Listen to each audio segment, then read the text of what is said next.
Vérité vous souhaite la bienvenue sur nos plateformes Internet, à savoir le site Internet, la chaîne YouTube, la web radio, le podcast et la page Facebook. Veuillez vous abonner sur ces plateformes pour recevoir nos publications dès leur sortie ou alors contactez-nous. Cet enseignement biblique est dispensé par le Père Lolo Jacques. La dévotion et l'adoration.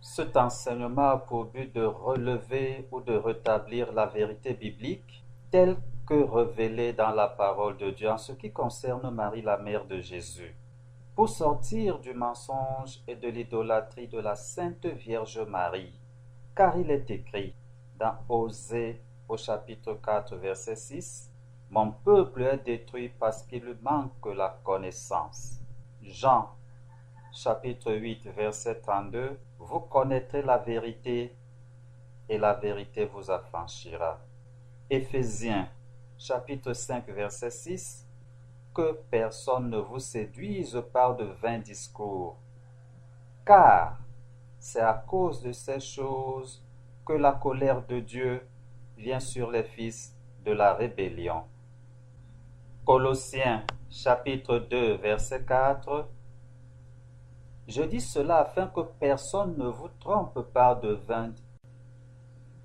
Colossiens chapitre 2 verset 4, « Je dis cela afin que personne ne vous trompe par de discours séduisants. » La seule source de connaissance de la parole et de la volonté de Dieu qui nous est donnée par Dieu est sa parole contenue dans la Bible. C'est pourquoi je ne parlerai que de ce qui est écrit dans la Bible et non de sagesse humaine. Car il faut remettre à César ce qui est à César et à Dieu ce qui est à Dieu, comme Jésus nous l'enseigne lui-même. Dans Luc, au chapitre 20, verset 25.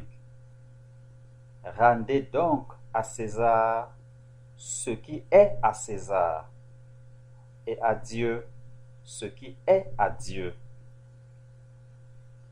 Dans cet enseignement, je préviens que je ne ferai pas d'amalgame entre ce qui est de Dieu et ce qui est des hommes ou d'autres esprits encore. La parole de Dieu nous enseigne à ne pas aller au-delà de ce qui est écrit. C'est une condition non négociable pour notre salut, car Dieu l'a voulu ainsi, selon qu'il est écrit. Luc, chapitre 10, versets 25 à 26. Un docteur de la loi se leva et dit à Jésus, pour l'éprouver, « Maître, que dois-je faire pour hériter la vie éternelle ?» Jésus lui dit, « Qu'est-il écrit dans la loi? Qui lis-tu? » Et dans 1 Corinthiens chapitre 4 verset 6, il est écrit, « C'est à cause de vous, frères, que j'ai fait de ces choses une application à ma personne et à celle d'Apollos, afin que vous appreniez en nos personnes à ne pas aller au-delà de ce qui est écrit. » 1 Timothée chapitre 6 du verset 3 au verset 5, il est écrit, « Si quelqu'un enseigne de fausses doctrines et ne s'attache pas aux saines paroles de notre Seigneur Jésus-Christ et à la doctrine qui est selon la piété, il est enflé d'orgueil. Il ne sait rien. Il a la maladie des questions oiseuses et des disputes de mots, d'où naissent l'envie, les querelles, les calomnies, les mauvais soupçons, les vaines discussions d'hommes corrompus d'entendement, privés de la vérité et croyant que la piété est une source de gain.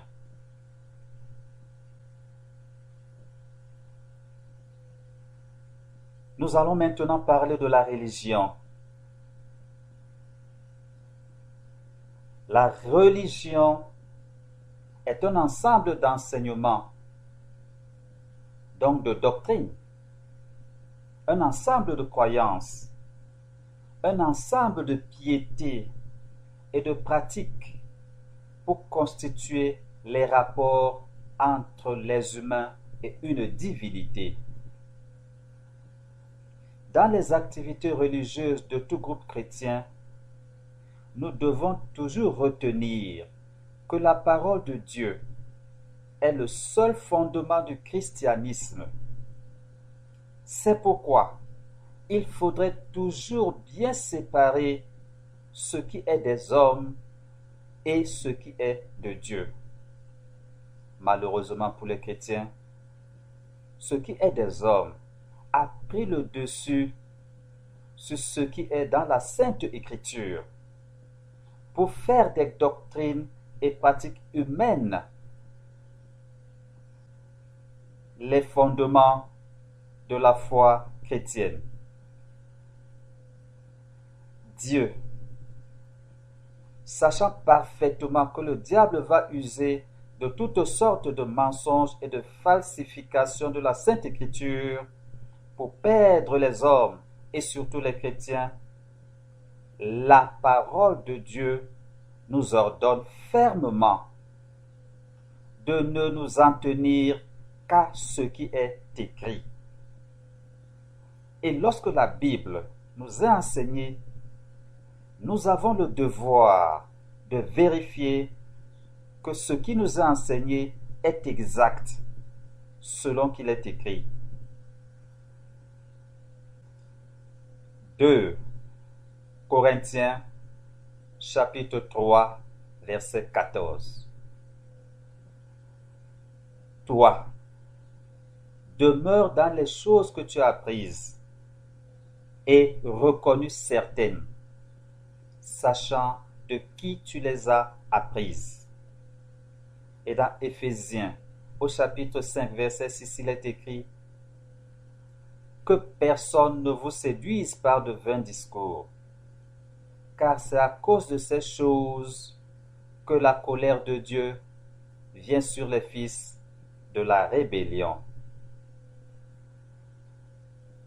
Je ne parlerai donc pas de sagesse humaine en ce qui concerne les rapports entre les membres de toute famille biologique normale, mais plutôt de ce que la Bible nous enseigne en ce qui concerne la mère de Jésus en général, et surtout la place que Jésus lui-même donne à sa mère de manière claire et indiscutable dans sa mission de salut des hommes. Je tiens à rappeler que la Bible est le seul cadre de référence du chrétien. J'invite donc vivement chacun à se munir de sa Bible et d'examiner minutieusement, comme le faisaient les chrétiens de Bérée, si cet enseignement est vrai ou faux, selon qu'il est écrit. Actes chapitre 17, verset 11. Ils reçurent la parole avec beaucoup d'empressement et ils examinaient chaque jour les Écritures pour voir si ce qu'on leur disait était exact. Si donc cet enseignement est conforme à la Sainte Écriture, alors vous n'aurez plus aucune excuse devant Dieu de votre égarement, selon qu'il est écrit. Jean chapitre 15, verset 22.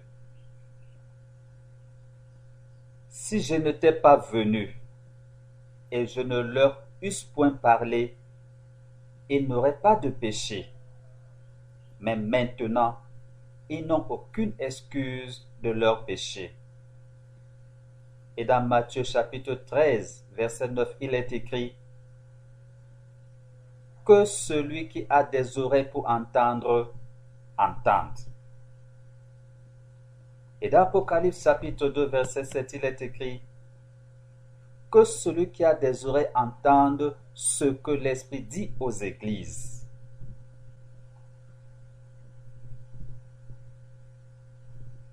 Nous allons maintenant donner quelques définitions. Dans cette rubrique, nous allons nous attarder sur les définitions des mots adoration et dévotion. Adoration et dévotion, que signifie-t-il? C'est un amour pour un Dieu. C'est un amour passionné, un amour profond, un amour extrême. C'est un culte. Une adoration ou dévotion est un attachement à des pratiques religieuses. Une adoration est aussi une dévotion, car adoration et dévotion sont synonymes. Et ils ont d'autres synonymes encore. Vénération, adoration, dévotion veut dire exactement la même chose et sont synonymes. Un culte, une piété aussi veut dire exactement la même chose. La prosternation, la mysticité, la ferveur, l'attachement, l'adulation, l'admiration, la passion, le zèle, le dévouement, l'idolâtrie, le fanatisme, l'enthousiasme et même le coup de foudre ne sont que des formes d'adoration, ne sont que des formes de dévotion et signifient tous la même chose.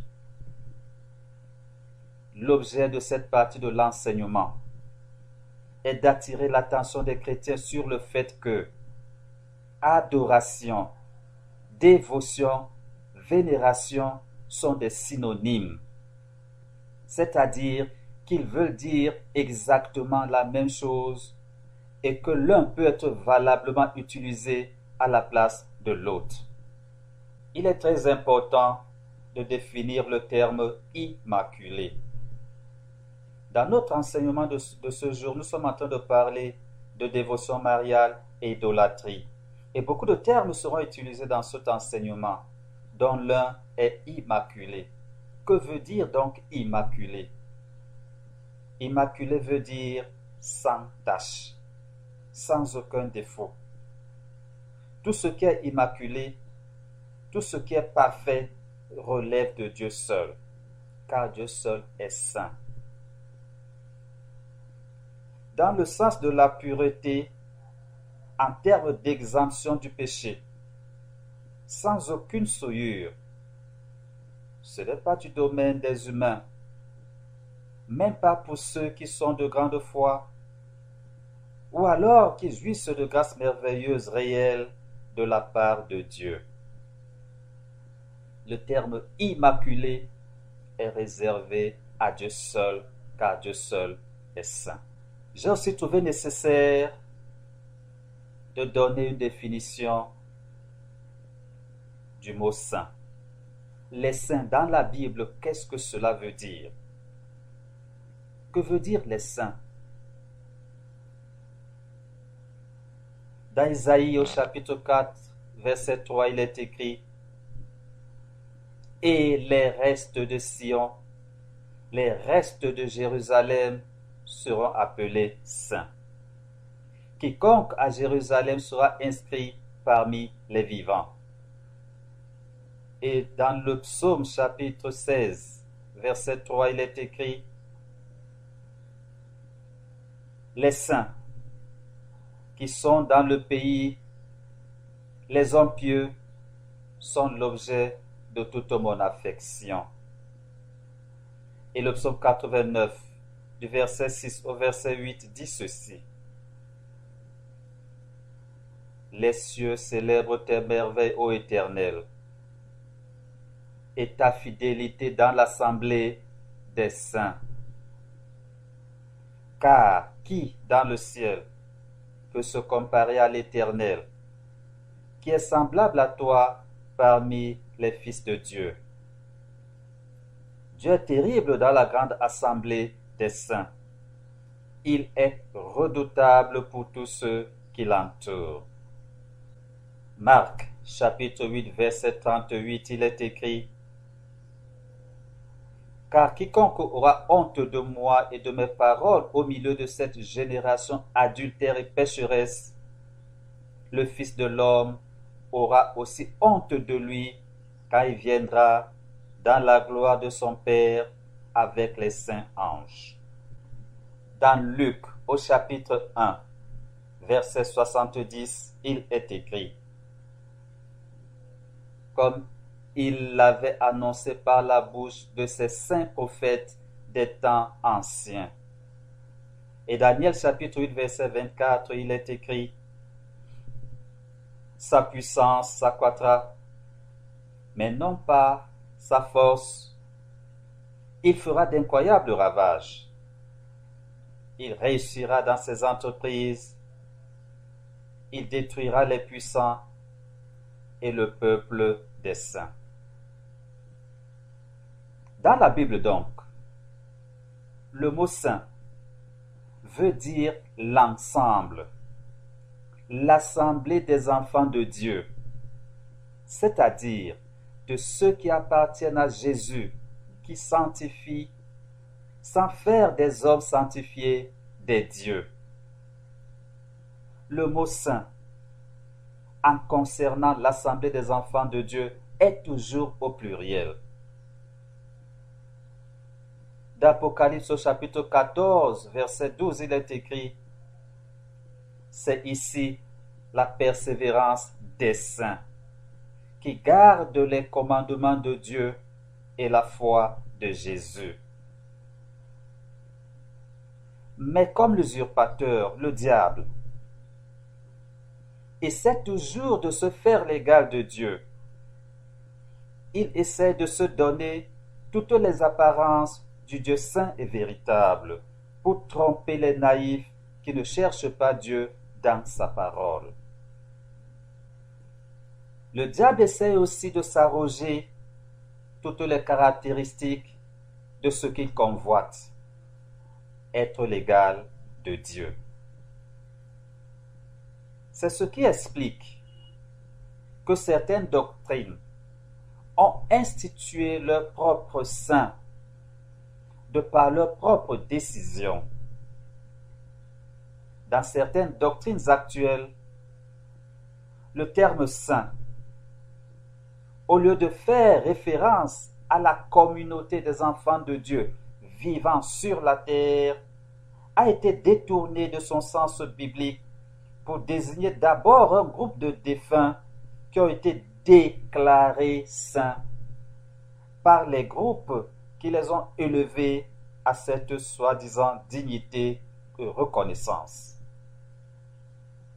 Le mot saint dans la Bible fait référence à des vivants et non à des morts.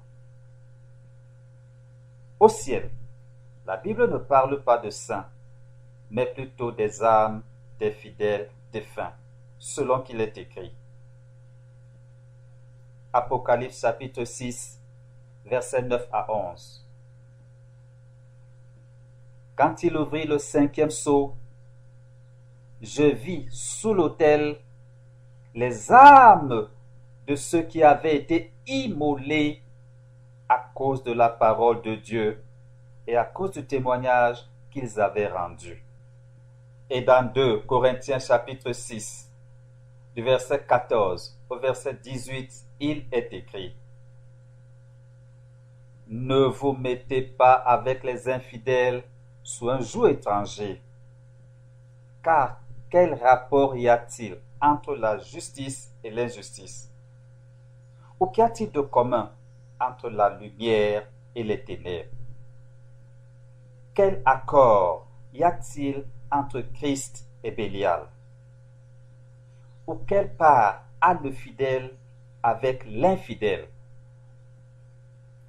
Quel rapport y a-t-il entre le temple de Dieu et les idoles? Car nous sommes le temple du Dieu vivant, comme Dieu l'a dit. J'habiterai et je marcherai au milieu d'eux. Je serai leur Dieu et ils seront mon peuple. C'est pourquoi sortez du milieu d'eux et séparez-vous, dit le Seigneur. Ne touchez pas à ce qui est impur et je vous accueillerai. Je serai pour vous un père et vous serez pour moi des fils et des filles, dit le Seigneur Tout-Puissant. Il faudrait donc remarquer avec précision que lorsque la Bible parle des saints, le mot saint attribué à des humains est toujours au pluriel. Parce qu'il s'agit d'une assemblée de personnes qui croient en Dieu et qui marchent selon ses commandements. Le mot saint est presque jamais utilisé pour un individu seul, car c'est un attribut exclusif à Dieu. Mais lorsque l'on prend l'ensemble des chrétiens, on parle des saints. C'est pourquoi la Bible parle presque toujours du mot saint en ce qui concerne les humains au pluriel. Il n'y a pas, en tout cas moi, je n'ai pas trouvé dans la Bible le mot saint au singulier qualifiant un individu précis. Car Jésus seul est saint, Dieu seul est saint. Donc lorsqu'on parle du mot saint, on ne peut pas attribuer le terme de sainteté à un individu, sinon ce serait faire de cet individu un Dieu. Et dès cet instant, il est devenu une idole. J'ai un autre enseignement sur le mot saint, sur les défunts. Donc, je prierai tout le monde qui aurait besoin de plus amples informations sur le mot saint, au singulier et au pluriel, de se référer à cet enseignement. Mais ce que nous pourrions retenir dès cet instant est que saint dans la Bible, saint au pluriel, c'est l'assemblée des enfants de Dieu. Et que le mot saint ne peut pas être attribué à un être humain, quel qu'il soit.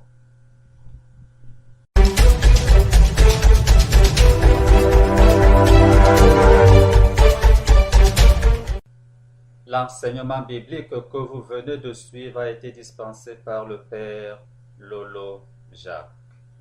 Veuillez vous abonner à nos plateformes pour recevoir nos publications dès leur parution. Ces plateformes sont notre site internet, notre chaîne YouTube, notre web radio, notre podcast, notre page Facebook ou alors contactez-nous.